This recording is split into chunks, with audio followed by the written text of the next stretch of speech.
हाँ जी, तुसी मेरा चैनल वेख रहे हो जग बीती ते हट बीती। तुसी सोच रहे होवोगे कि छोटी छोटी वीडियो बना रहे ने, असी वड्डी इक्को ही बनाना चाहते हैं, पर भाई जुवेद ने कहा नहीं निक्की निक्की बनानियां ने ताकि बंदा जेड़ा थोड़ी देर वेख के फ्रैश हो जाए, कोई नवी वेख ले।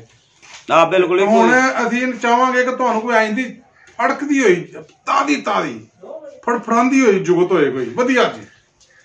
ऐसा हड्ड बीती या जग बीती जेड़ा वाकया किसी नाल पेश आया होवे या तुहाडे नाल पेश आया होवे। मेरा आलम सी ना जी ते ओ चौधरी नाल टुर पिया।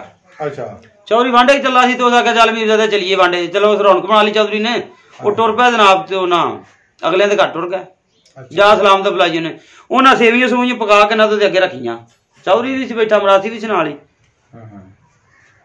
ਉਹ ਤਾਂ ਸੇਵੀਆਂ ਪੱਕ ਕੇ ਅੱਗੇ ਆਈਆਂ ਨਾ ਤੇ ਵਿੱਚ ਚਮਚ ਹੁੰਦਾ, ਉਹ ਚੌਧਰੀ ਕੋਸੀਆਂ ਕੋਸੀਆਂ ਮੂੰਹ 'ਚ ਪਾ ਲਈਆਂ।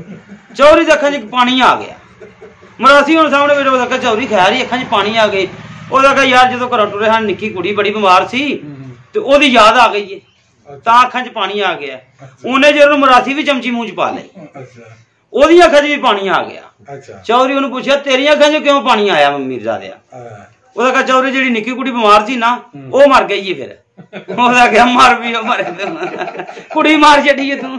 ਉਹਦਾ ਕਿਹਾ ਮੈਨੂੰ ਨਹੀਂ ਦੱਸਿਆ ਵੀ ਸੇਵੀਆਂ ਤੱਤੀਆਂ ਨੇ, ਮੇਰਾ ਵੀ ਮੂੰਹ ਸੜ ਗਿਆ।